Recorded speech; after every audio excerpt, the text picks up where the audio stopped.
السلام علیکم۔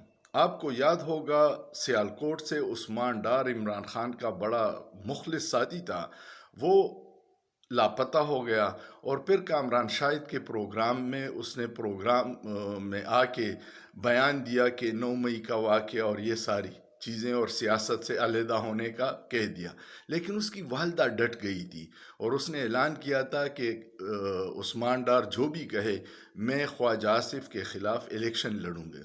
اب سنا ہے کہ عثمان ڈار پہ پریشر ڈالا گیا کہ اپنی والدہ کو خواجہ آصف کے مقابلے سے دستبردار کرو، ورنہ اور آپ کو تنگ کیا جائے گا، اور اب اس پہ سٹریٹ لائٹ چوری کرنے کا مقدمہ دائر کیا۔